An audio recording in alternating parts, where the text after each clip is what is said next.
popcorn rice after discussion. Want to know some more fun facts? Isn't it awesome to see some of your favorite content creators and favorite people, honestly, that you follow here on this app, be a part of this amazing community called the Nerd Initiative? The Nerd Initiative presents the Comic Press Podcast, hosted by JJ's Comic Stuff. What is going on, everybody? You're not hallucinating. You're not going crazy. It is the Comic Press Podcast, 2 nights in a row.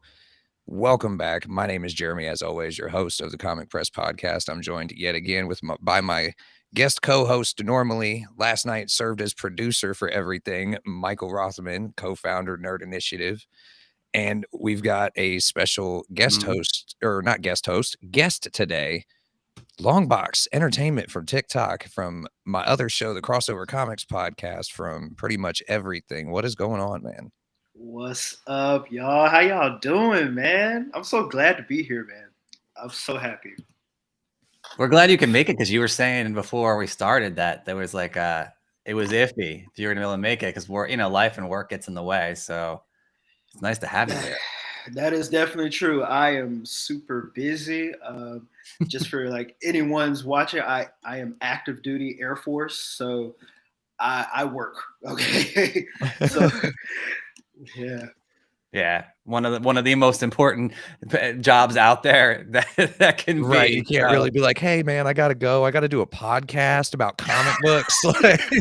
Comics or active duty. I'm gonna say active duty is a little a little more important. Right. But luckily everything looks like it timed out perfect, and you're here, we're hanging out, so this is awesome. Oh yeah, man. What's first off, before we get into anything, what's it like being a guest and not a co-host for once? Honestly, this is kind of weird, man. It's like I'm usually like, being a co-host, we are initiating the conversation. So like this time I'm like, oh, like I guess I gotta wait for like a question or something. I don't really know.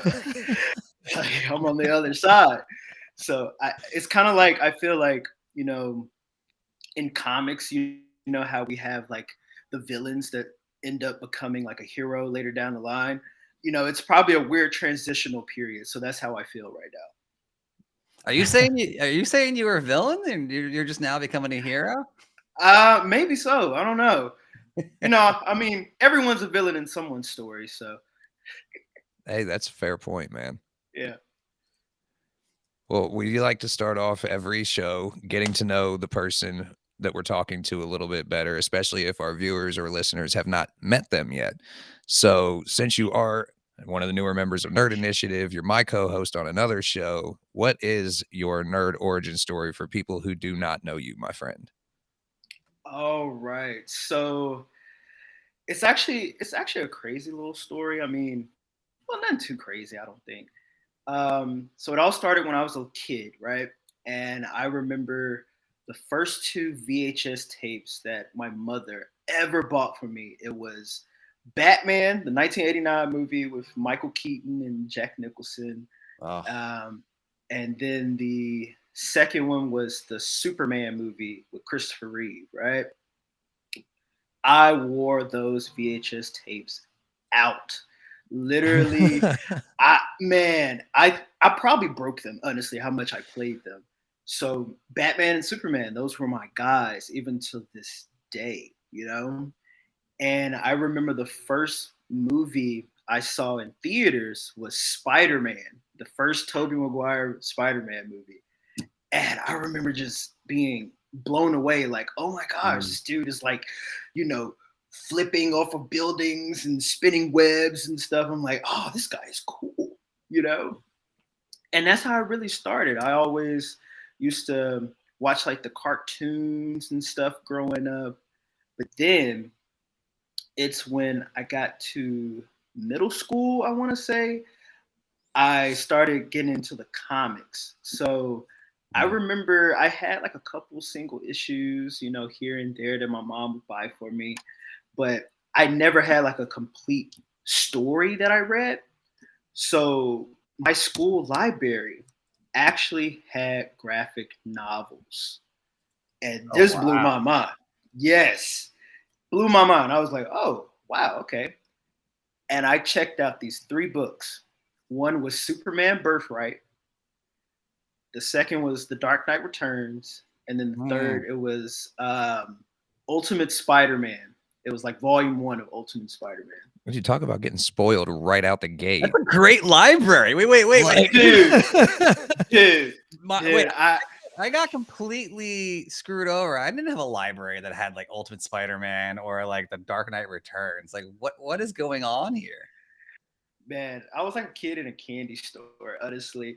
And they had manga too. So like if you like manga, they had like all the volumes of Naruto up to that point. Yeah, it was crazy. But yeah, I read those and I was hooked. I was hooked. That's insane. So like, did you have like a bunch of friends growing up that were also into this stuff as hardcore as you were? Or were you like most of us out there where you were kind of like in your own little island at home and then kind of tried to hide it at school? Basically I would say like I was kind of in my own little like bubble per se. Like I didn't really have that many friends that liked comics or really like read comics like that. Like everyone would go, see the movies and stuff, but not a lot of people read comics. I actually became more of the guy that, oh, if a Marvel movie came out, okay, let's talk to him. Like let's ask him questions about what happens in the comics. So more, I was like the encyclopedia, to other people. That's a pretty cool title to have. Right. I mean, look at the library sitting behind you. I mean, yeah. Yeah, so wait, man, do you still have those VHS tapes of Batman 89? And those are probably worth something now. I mean, that's like the new thing. We were talking about this earlier. Tapes and old games. I'm pretty sure they're somewhere, probably at my mom's old house, like collecting dust or something. Actually, the funny thing about those movies, I have owned those movies in every single format possible. Had it on VHS, DVD, Blu-ray. I have the Batman movie on 4K, and I just pre-ordered like this box set of like the Superman movies on 4K. So any format of those movies, I'm jumping on it. That's awesome. That is insane. Like, okay, so like obviously your parents weren't like discouraging of it, because I've heard stories of some kids growing up where their parents are like, the classic, oh, they're gonna rot your brain out. You ain't doing, like what? This not even worth reading. What are you doing? Blah blah blah blah. Did your parents, were they going that route, or were they like, no, here you go? Well, so like I was raised by like a single mom. I love my mom. She is like my hero. To this day. And she always encouraged it. She was like, that's what he likes. And you know what? It's great. And I feel like she liked the fact that comic books and like these superheroes and these characters really gave me a strong sense of right and wrong, and I learned a lot of life lessons from comic books. And she just, it was better. She would prefer me reading comics than, being out there in like the streets or something. So she wasn't complaining. Right. I mean, there's definitely worse hobbies you could have that are far more self-destructive than reading a comic book on the weekend. Right. Like, exactly. As far as habits go. I remember going to conventions with my mom. Like, it's funny thinking back to those days. And I'll give my mom some grief here and there, but I do remember going to conventions, and it's one of the things I look back at. Like, I wish I had like taken them in and enjoyed them more. I've been more confident in myself when I was there, because 90s conventions doesn't get any more peak comic books than that. Like, I can only imagine. Right, that's true. What was funny? I actually went through a stage where I was like, no, comic books, they're lame. I'm done. It was more towards like, I want to say like the end of high school. you started to get more interested in girls and whatnot. I'm not trying to read no comics, but I got back into it, like seeing some of the MCU was a big step to get me back in comics.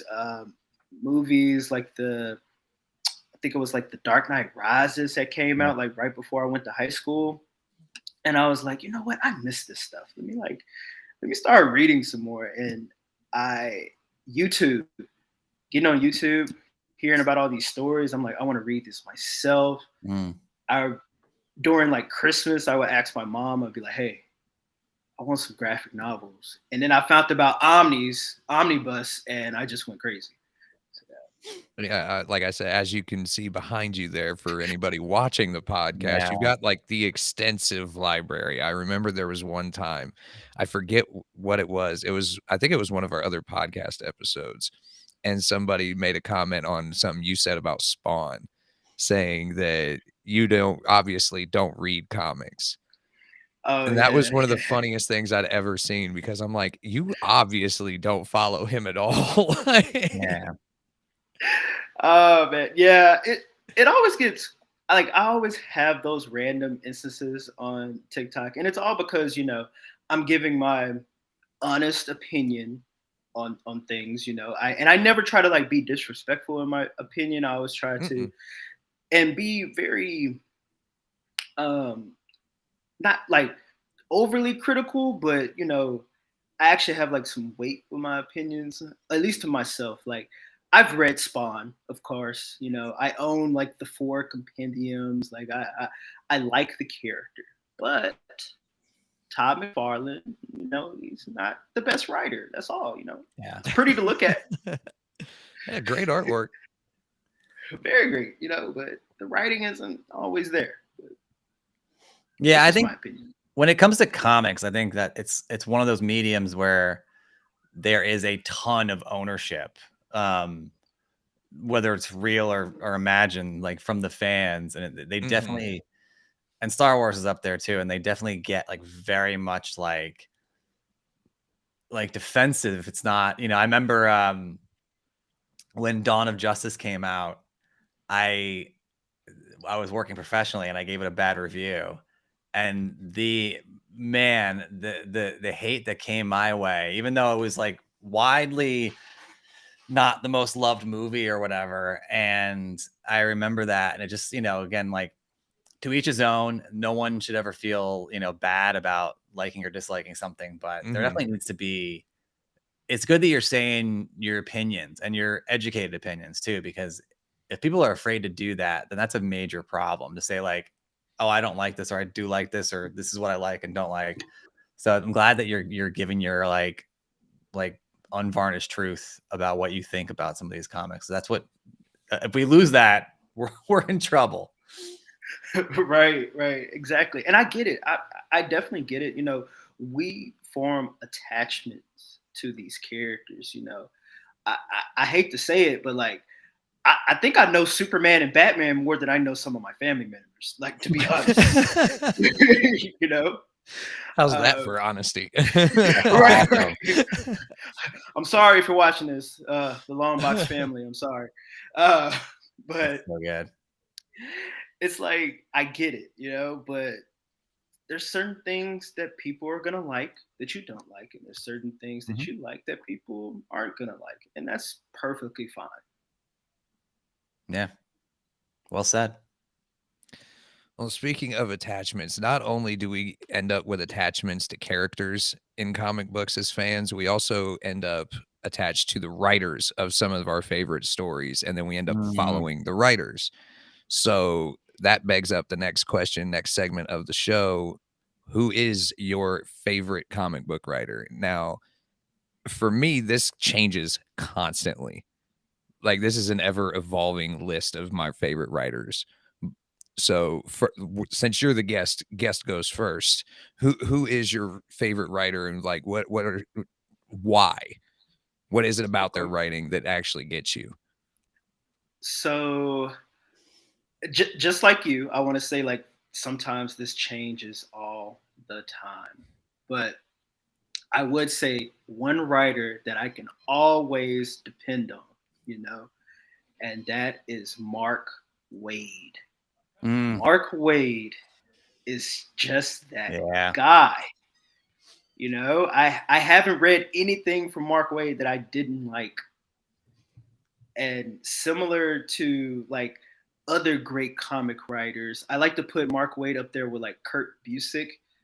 He is able to be like an encyclopedia of these characters. You know what I'm saying?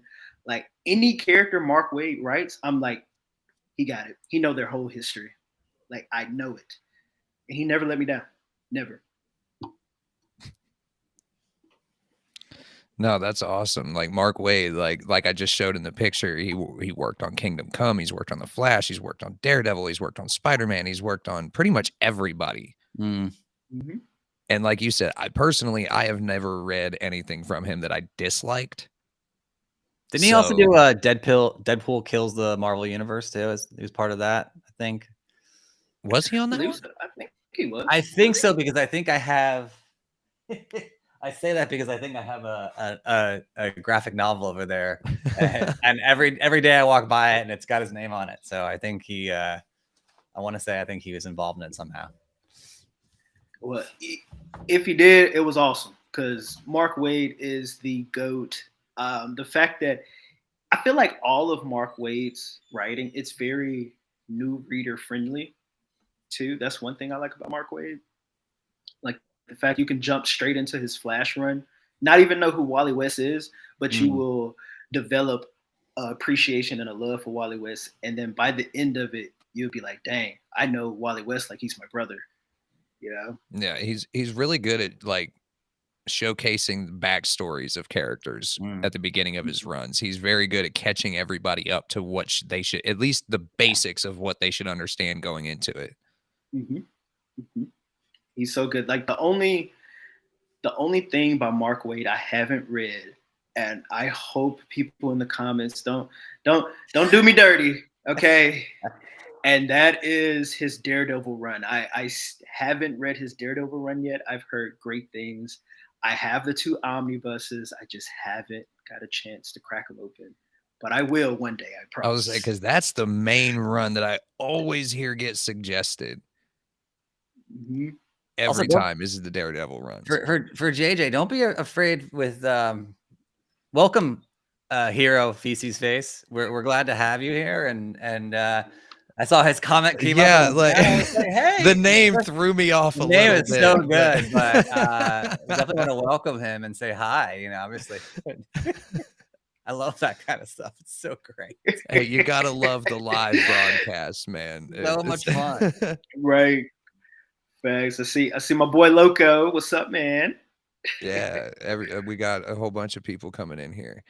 But so if I had to pick one right now, my favorite writer has got to be James Tynion. Something is Killing the Children, Nice House on the Lake, Department of Truth, The Closet. Like, dude, there's so many great runs that he's worked on. He's also, I believe, worked on Swamp Thing or is getting ready to work on Swamp Thing. That's perfect. Oh, and wow, Something is Killing the Children just got picked up by Amazon recently. Yeah. And they confirmed that they're going forward with the show. So I don't know if they said it was animated or live action or not. Did they give up on Invincible, or are we going to see a season 2 from that, or no? They're just They keep saying it's in the works, but that's what they've been saying for like 6 years. They came out with this little like animated like little trailer thing, and it was basically like Mark, and he was saying, "Yeah, season 2 is coming. Just give us some time. We're working on it."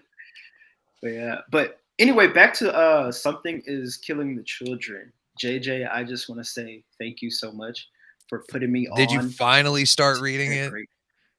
Sir, not only did I start reading it, I read the first 15 issues. Wow. Okay. That's dedication right there. Yes. 100%. Oh man. So good. And I think James Tynion does horror like the best. Oh, because it's very easy with horror to overdo it. It's real easy in horror to overdo the gore, or overdo the suspense, like every issue leave it on a cliffhanger or something. Like, it's real easy to just stick to all the horror tropes, slasher, blood, guts. Tinian actually makes you like play detective when you're reading his books. Like, you actually have to try and figure out what's going on. Thor Storian with, it's so funny because I wanted to bring that up. A friend of the, first of all, a friend of the shows, but also a good guy, Dan Jurgens. I could not agree more. So underrated. Also does art. Obviously, I think he does the art for Booster Gold and for other things like that. I know with Superman, I think it's a Brett Breeding mix. With I've got quite a few of his 90s Superman books in my online shop. And that was a great. I mean, as much as like I think if that got any down or backlash, that series got backlash because it was just like with the trend of like kill Superman and let's go ahead and let's break Batman's back and let's go ahead and it was it was a lot and then came back, brought him back and all that stuff like that. But I think in general, as the storyline goes, I just read the omnibus is like this big, but I read the omnibus recently again, and I was like, it's still kind of like holds water just as much as it did 30 years ago or whatever. So it's 100%. Like that's when you're looking at a good writer, when their stuff holds up. True. Not everybody's stuff lasts 20, 30 years and is still good, or still considered good, I should say. And correct me if I'm wrong, Dan Jurgens, he created Booster Gold, right? Yeah. Yeah, he's with Superman, Booster Gold. I want to say Green Lantern. I want to say he did some Green Lantern, but I'm not 100% sure on that. Yeah, but he is super underrated. Yeah, and the fact that he does Bolt too. I mean, again, like when you think about people, it's funny as I start to get like I was talking about this. I don't know if it was yesterday or recently, where I'm like more into now with comics, like signed and remarked, and like something that has like a personal touch to it. Like I'm getting more and more into that, like getting kind of obsessive about it too, which is annoying.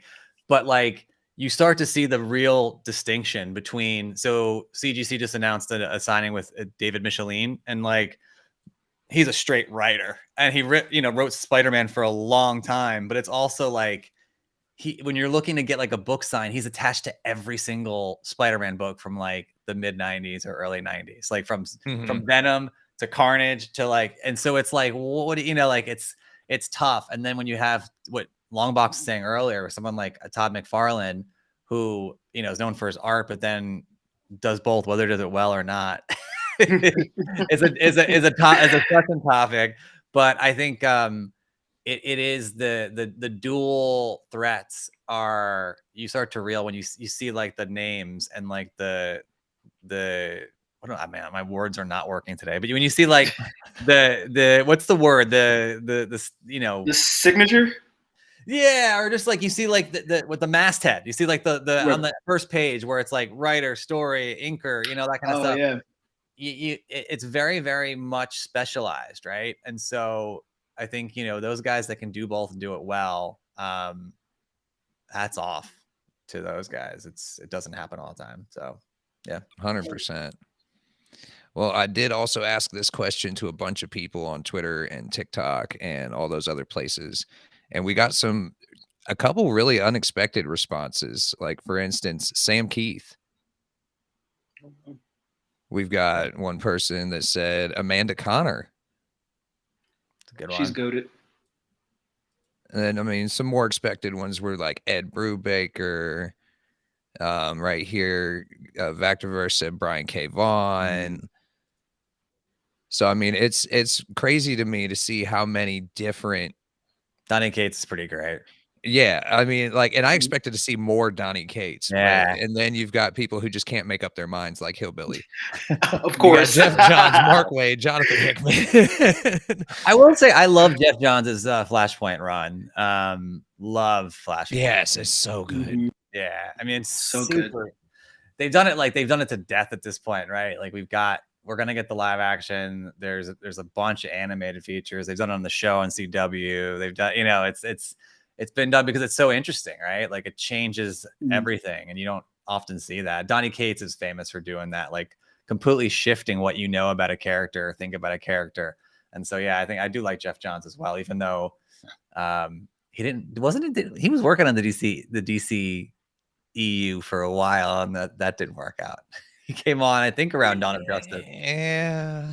I think like creatives, it started like conflicting, you know? 100%. All right. So we got favorite writers, but we've always got the favorite runs from our favorite writers.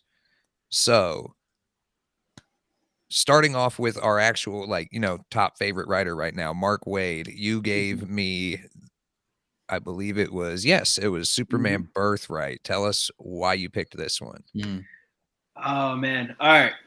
So Superman Birthright, if everyone was paying attention earlier, I said that my high school had graphic novels, and one of the first ones I checked out was Superman Birthright. So it just has a very special place in my heart, especially it being the first Superman storyline that I ever read, fully. And the fact that it's so cinematic in the way the storytelling is and the artwork. The fact I've always said that Superman Birthright is the Superman movie I always wanted. It is what Man of Steel should have been, at least in my eyes.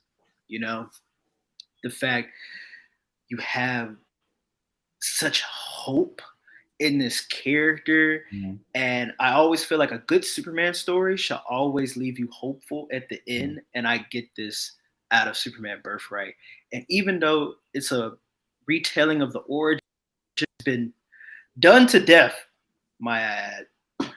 Literally, like whether it's John Byrne's Man of Steel or like the several like adaptations of Superman, it has been done to death. But Birthright is my favorite Superman origin, and Mark Waid gets everything right about the character.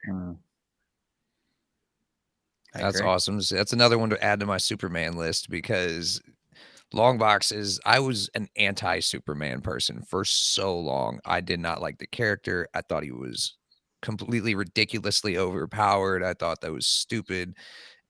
And then Longbox is like, just freaking read it. Just read a bunch of Superman, please. I'm like, fine. I started reading Superman All-Star for the first thing I ever really dove into and read. And let me tell you, if you never read Superman before and you try to dive into All-Star Superman, you are confused by page 5. There's a lot of runs like that. There's a lot of runs like that. But All-Star Superman, I guess, I don't know. I thought going into it would be like more of a structure to the story, when really it's jumping back and forth through time like constantly. And I'm just sitting there like, what is going on? And then like I was familiar with Bizarro, but I didn't realize a whole chapter of the book was going to be on Bizarro World, and I was going to have to start reading everything backwards. And so that took me forever to like get used to doing it. Oh my gosh, man. Okay, that's my bad. That's my bad. Okay, that's my bad. Because I recommended All-Star Superman because even though I mentioned Superman Birthright, that's my favorite Superman story by Mark Waid. But All-Star Superman is my favorite Superman story. So I was like, oh, I might as well let him read the best of the best. But then I was like, wait, like literally after I said it, I thought about it and I was like, wait, JJ's going to be confused. And just neglected to warn me. Just let me do it. Oh, man. Oh, my bad. You see what I deal with, folks? I will say also, Superior Comic had a couple of good ones too. I did forget about Dan Slott. Dan Slott has some fun Spider-Man runs, and then Kelly Thompson's Black Widow, of course. But yeah, I love Dan Slott. Also, it's funny. I got a lot of those books. Like you have the Cindy Moon run.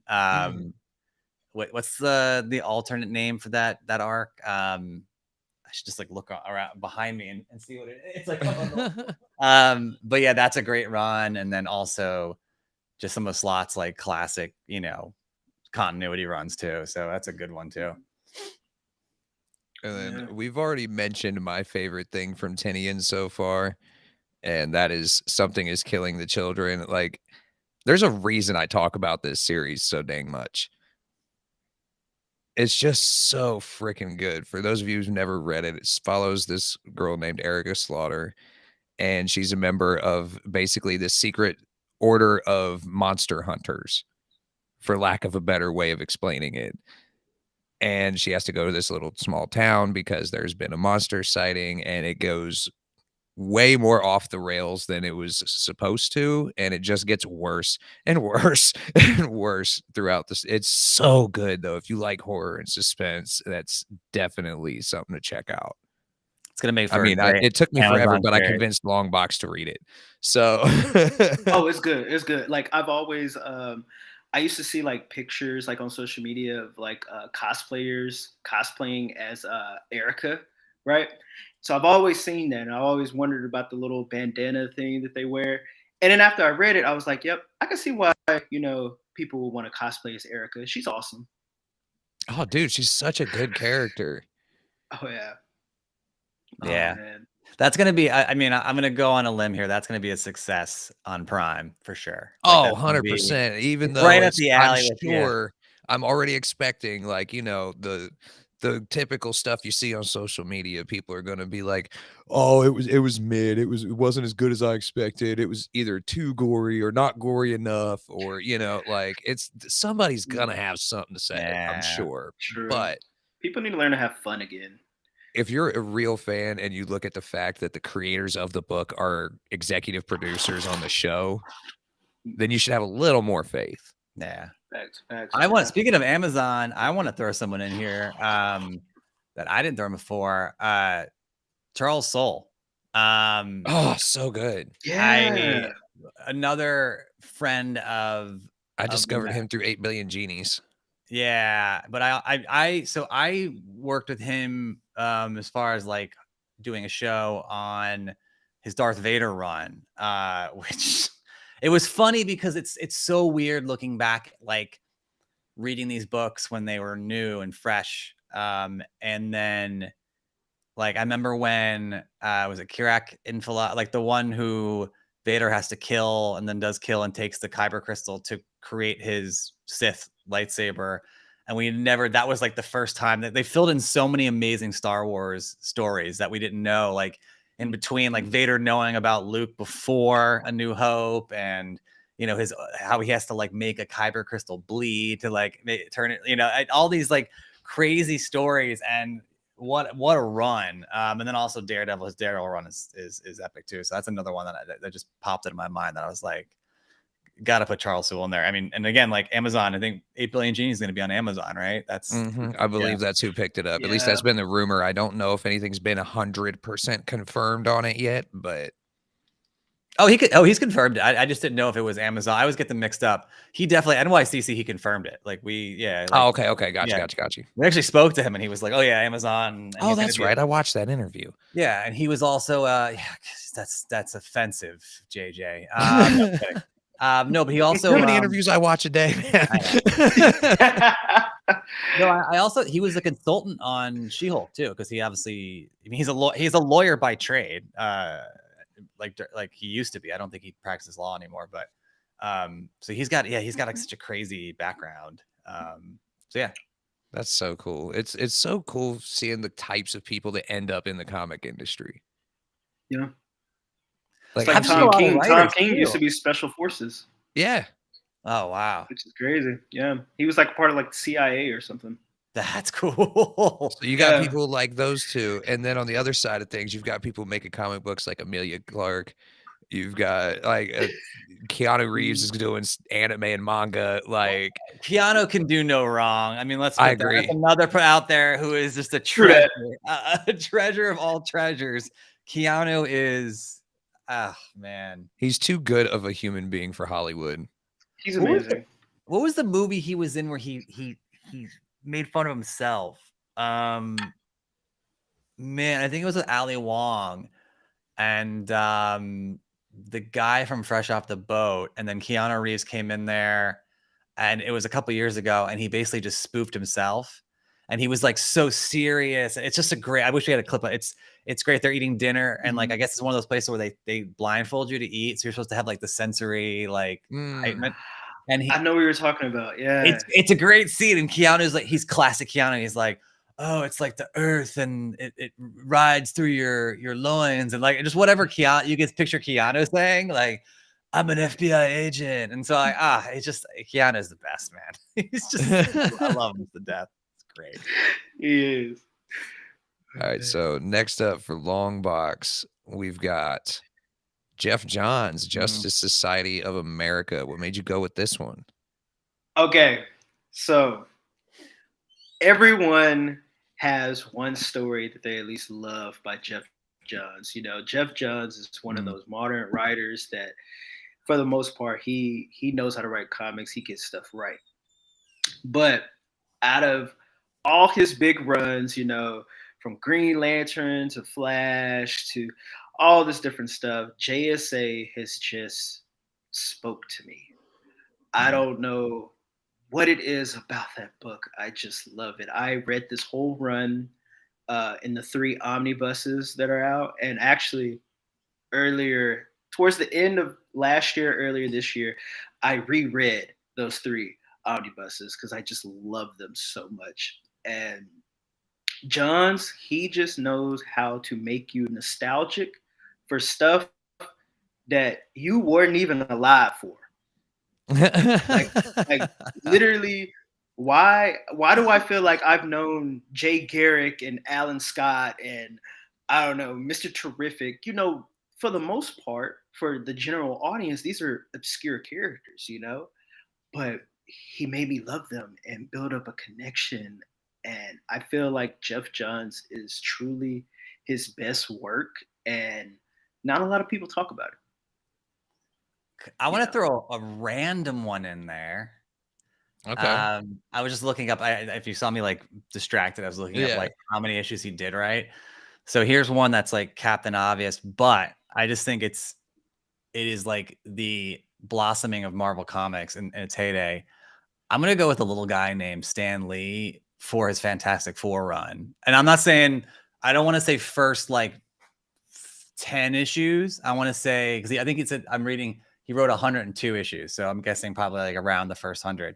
So I want to say like starting with like This Man, This Monster, and then going from there is some of the like the coolest vintage Marvel work around. And I know obviously it's like what a low hanging fruit saying Stan Lee, but I think just for that run, his early Spider-Man is awful. Let's just be honest. Like I've said this a million times, his early Spider-Man stuff is terrible. Like people can get me for that. His Fantastic Four stuff is really good. He didn't even have Peter Parker. It was Peter Palmer. Like he's not like his early Spider-Man stuff is bad. So like I'm not. But it's so touted because it's it's the original. Yeah. And it was game changing. It was unique and different. But stories go. I've been reading like some of the old Fantastic Four runs, and they're just really good storylines. I mean, some of them are crazy and zany and kooky and like. I mean, that's just 60s comics, though, right? True I that. mean, True that. that's I that agree. Silver Age campiness that everybody eventually came to love. Like Ramatut and like it's just so random and weird, but like it's fun though, and like I mean whatever. Well, that's the era with the giant nickel in Batman's. Oh yeah, with the dinosaur and all. That's the same era. So like you talk about like that's why I always compare the Spider-Man live action movies to different eras of comics. Because in my head, that's what makes me think of like Toby's is Silver Age campy, over the top Spider-Man. Then you've got Andrew Garfield. I would put him more along the lines of like Ultimate Spider-Man. And then you've got Tom Holland, which honestly is his own thing at this point. But yeah, basically, yeah. That's Sony for you, though, right? I mean, Fantastic Four. I'm just thinking I could just see Jack Kirby artwork and man. How could you not like the original Jack Kirby artwork for stuff, man? Like, and Steve Ditko too. Like, it's not again, and I'm looking at like, so I have this the variant signed by Stan of the alternate Ditko cover for 700. Oh, nice. And I mean, look, his Spider-Man, it's not good. There's like some nostalgia to it. Like the head is all weird and blocky, and like Peter Parker's 45 years old, but he's in high school, and so like, it's fine. Like it's just, but there's just something I don't know. Am I old enough now to be like it was a simpler time and like Right. I reached that age demographic already or whatever? But I don't know. It's super interesting and cool. All right, so my second writer that I'm gonna go ahead and say, and it's a pretty common thing, but it's very particular. Like I'm very weird about this writer. It's Donny Cates, and the book is Crossover. This book blew my freaking mind the first time I read it. I don't know why it blew my mind so much, but like, I mean, I've got it right here. This is the one we took our name for Crossover Comics from. Like that's how good this freaking book is. Basically, what would happen if comic books one day just blew up and all the characters interacted with real life people? That's awesome. I gotta. That's the premise. That's the premise of Crossover. There's not even a pretend to know what it like. He's like, wait, what? I knew he hadn't read this. That is yet, the best reaction. I remember you mentioned it to me before. Oh man, that's bro. great. I'm telling you, bro. And there's old school like characters in this book that like nobody owned the trademarks for at the time. Like Mad Max is in here. Oh wow. Like actually, if you look at the back cover, there he is right there. That's great. He's like one of the main protagonists in the book. I mean, I was gonna say it's funny. I was gonna be like, wow, if Donny Cates is watching this, like, I guess Crossover Comics is about to get a cease and desist letter from Donny Cates himself. Right. Be like, yeah, like, sorry guys. It's like, no, because his is just Crossover. We're Crossover Comics because it's through Image. It's not a brand, you know. I think we're all right, but yeah, I think it's. I'm joking around. I think it's fine. Look, how much money Crossover Comics has gave Donny Cates? Come on, dude, seriously. We've paid for the licensing rights. All right. Right. Oh man, but no, like it's just something that I don't think had really been done in comics before. Like it broke that fourth wall of the comic books world isn't the real world in the comics anymore. You know what I'm saying? Like now it's interjecting with actual reality. And of course, nothing goes well at the beginning. So when is that run? It gives me Fables vibes. It's recent. I know that. But that premise, it kind of gives me like Fables vibes, but like with comic book characters. Yeah, like they're in the real world. Oh, 2020. Yeah, it's 2020. Yeah, so I mean, it's very recent. The second volume of the trade came out not too long ago. I mean, I just think it's cool. I mean, look, that's what makes the MCU so fun and different. Is that like there's an air of reality to it, right? Like, right. You know, I think no one's gonna say, and it's tough. I love Batman. It's probably my favorite character. Like maybe Spider-Man are tied, but like when you go see a Batman movie, you're not mistaken for real New York City or whatever. Like, and I think that's the cool thing about the MCU and Marvel in general. It's like things are set in realism. So a crossover is a cool, just it gives me like MCU and like what Longbox is saying, like Fables vibes. Like it's a really cool, unique idea. And it's also, I mean, I can imagine how much fun the writers are having in there poking fun at each other because they're in the book, being like making fun of each other and putting them in there and like. Oh yeah, and there's writers in the book too. Like there's writers interacting with like characters they've created and stuff. Like it's so cool.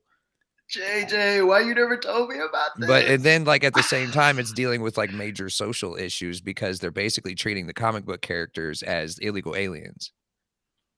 Like the rest of society is. So they're trying to like shun them. Comic book stores are getting banned all over the country. Like all kinds of stuff's happening. Like it's insane. Dude, it's such a good book. And that's what I was saying. Like, I'm very particular about what Donny Cates I really like and what Donny Cates I don't. I'm not a big fan of his Marvel and DC stuff. I love his indie stuff so much. And who published Crossover? Image. Okay. Which I know people argue with me sometimes. Image isn't independent. I'm like, it's creator owned, which is pretty much the definition of independent. Each creator who gets a book published owns their book. Yeah. Like they have the ability to take it to another publisher in the future if they so choose. Yeah. Image is just a publisher. That's it. That's all they did. But yeah, I'm gonna have to check that out because I just recently read God Country by Donny Cates, and I really enjoyed that. I have that one too. So good. Crossover is definitely one that's gonna be added to my list. Gosh, JJ, help me stop spending money, man. No, that's the exact opposite of what we do here on the Comic Press. We encourage people to spend their money on stuff, man. That's how you get further into the hobby. You should change read more. You should change the logo to like pressing money out of your wallet or something. Right. Put a little vacuum there, sucking the dollar bills out of it or something. We'll figure something out. So, okay, we're down to the last couple of suggestions. And the last one you gave me, Longbox, which was a kind of a shock to me. The Question by Dennis O'Neil. Explain this one. Yes. So a lot of people always get thrown off when I mention this run. Because a lot of people think, oh, when you mention Dennis O'Neil, you're going to talk about, oh, Batman, or you're going to talk about, Green Lantern, Green Arrow. But I feel like The Question is honestly Denny's best work because, first of all, it was a very obscure character that at the time DC had just got the rights to. So, because originally The Question was at Charleston Comics with, like Peacemaker and Blue Beetle and all of them. So DC had just got the rights and they were going to do The Question. And the fact that this is Denny O'Neil unhinged. Like he could do whatever he want with the character. And you can tell that he was just free to do whatever that he couldn't do with Batman or do with Green Lantern, because those are very big established characters. And it's so dark. It has like that detective noir vibe to it. I love the part where The Question actually reads Watchmen by Alan Moore. There's a issue in here where The Question reads and he's like, oh, this Rorschach guy. And it's kind of meta in a way. And he's like reading it and he's like, you know what? I don't like Rorschach. And isn't that pretty much everybody's reaction by the end of Watchmen is that like Rorschach's kind of a piece of crap, like trying to watch my language here. Yeah. Basically. He's a piece of feces. There you go. basically, yeah.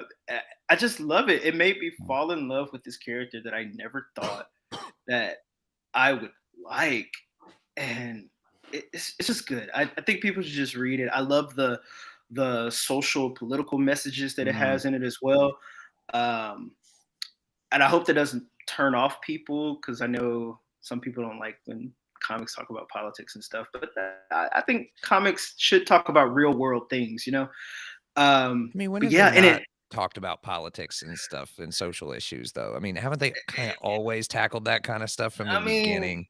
Exactly. Captain America debuted punching out Hitler. I mean, come on. Exactly.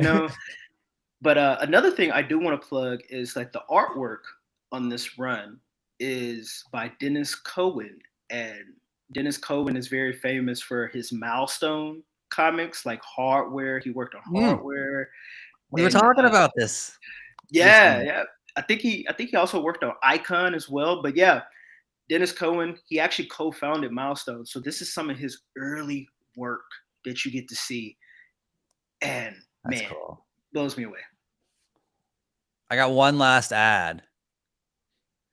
I mean, I got to go with Todd McFarlane for Spawn as writer, not artist. I'm just kidding. Really? I was going to say, like, hey, if that's what you're kidding. Look, Michael, the argument. Michael, I was going to let you rock. I can't believe the straight faces on you guys' face. And I think Longbox he's about to literally jump out of his shirt. He's like, wait, what? I just said I hate this earlier. I was literally just kidding around. I was like, oh, love it. I'm joking. I'm 100% joking. All right. Oh, my goodness. That joke didn't hit. Bad joke. I pull it back. I was like, oh no. I thought it was gonna be like erupting like laughter, and then like we go like this, like, and I was like, no, I'm just messing around with you guys. I'm just messing around. Honestly, I was Honestly, just that curious makes it to hear even the funnier reason. because I we was thought like, you were serious for a second. I'm gonna do that from now on. Maybe that's like my new shtick. It's just Yeah, kinda there you geek. go. Yeah. You know, the T-shirt that says, "All right, this is my last thing I'm gonna say," and then Yeah. Like my favorite movie is David Ayer's Suicide Squad. Like the underlying tones of that movie were so good. And the layers and the depth of that movie, and Margot Robbie just like brought it home, and Oscar-winning Suicide I Squad. remember going to see that crap in the theater, dude, and it was just like I was so disappointed when I left. It was one of the last movies that made me angry, like physically angry. It's just Yeah, so like I was bad. expecting some super like awesome badass movie, and it was just not. I apologize if you guys enjoyed it out there, but Exactly. No judgment on anybody else. yeah. just my opinion for what little that's worth. So my last one, Kyle Higgins, Radiant Black. I mean, this is another one that I talk about a lot. A lot of people have been super hyped on this series, and in my opinion, there's good reason. If you like Power Rangers, if you like superheroes, if you like ultra futuristic tech and space stuff and giant animatronic super gods, this is up your alley. Well, give us a quick synopsis, because I mean, this is definitely a hot book right now. Like people love Radiant Black. So basically, it follows a writer who is pretty much like he's not a good writer. He's been struggling to get a job for years and years and years as just like an article writer or some kind of writer, and it's just not working. So he goes out with his buddy, moves back home with his parents because he can't afford rent anymore. Goes out with his buddy one night drinking, leaves the bar. They're going across these train tracks, and they see this little weird shape floating over the train tracks. What it turns out to be is a micro black hole, and it gets sucked into his body and gives him powers. So the suit automatically just appears on him, and for a second he's all freaking out because he can't figure out how to take the helmet off, and he's got it makes him sick. Like he gets transported through a different dimension real quick and brought back. Like he doesn't know what's going on. And it turns out it's happening to multiple people throughout the world, and they're like all getting chosen by these little black hole entities that they're calling the Radiants. Oh, that's cool. So there's a Radiant Black, there's a Radiant Pink, there's a Radiant Yellow. I think, yeah, there was a Radiant Yellow. Like there's Rogue Sun now, there's Dead Lucky. Like they're basically just expanding this universe, and like it's Power Rangers on steroids, basically, is the way I describe it to people. That's cool. That's another thing that JJ put me on, man. He told me about Radiant Black. He's like Longbox, like, you like Power Rangers, like check out Radiant Black. So I remember I ordered the first trade, read it immediately, ordered the second trade and Rogue Sun, because that is so good. It's what I want from Power Rangers, that I think that could make it a big franchise like the MCU. But Radiant Black is doing it. For sure. And like I said, they've got their spinoff series, Radiant Red, that just came out with the trade. They've got Rogue Sun that's probably getting ready to come out with Volume 2 very soon. It's just going to keep going. Dead Lucky's getting its trade coming out soon. Supermassive One Shot number 2 is coming out. So and they're saying there's a big announcement at C2E2 they're doing now. Ooh. Which that just got announced today. I remember ODPH Ken was saying something about it earlier today. That's cool. Wonder what it's gonna be. Yeah, I'm excited to see what that is. I mean, I've seen whispers and hints and lots of requests for an animated series, because they put out this weird little trailer where they had two different image characters fighting. And it was, I forget who Radiant Black was fighting against, but he was fighting against another image character. And it was like this animated thing. And was it Spawn? Yeah, I don't know. I don't remember, because it's been a while since I watched it.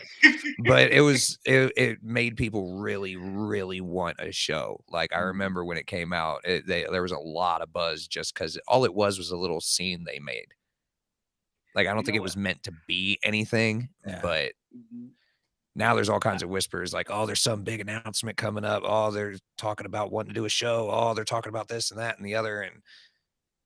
But with all the traction this series is getting, it wouldn't surprise me at all. That's what kills me about fan-made films. Like, because sometimes they just whet the appetite so well, and then you don't really get a payoff.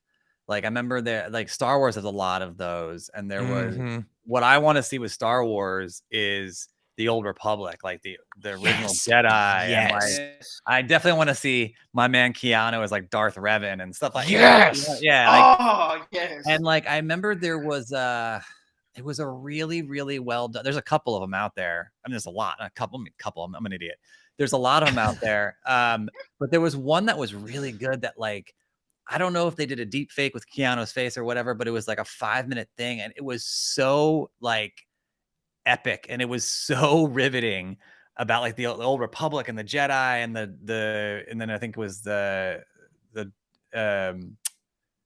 the Darth, but like the Sith were from a planet, like, and it had like so much in it for a couple of minutes, and you were like, when is the next what and it was like, oh, it's just a viral mini clip that someone made. And I was like, no, what are you doing? This is terrible. Like, you're killing me. Like, but the fun thing is that it's based off of a lot of stuff that was legit. Like that whole fanfiction thing was based off of the Knights of the Old Republic video games back in the day, the Legends books that detail all that history of the Sith and the ancient Jedi, and like there's so much material for them to work with other than the Skywalkers.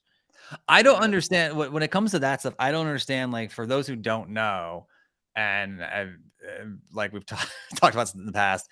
So Jedi used to be just all Jedi or whatever, however you say it, and they splintered off. Like fallen Jedi became Sith, right? And so that's such a low-hanging fruit for a story. Like, how like would you right not, there? How would you not do, like, you know, it's a utopian past, and you know the Jedi are flourishing, and you know, because blah, blah. like, you know, the ancient Jedi Sith, the very first civil war between them was done with actual swords.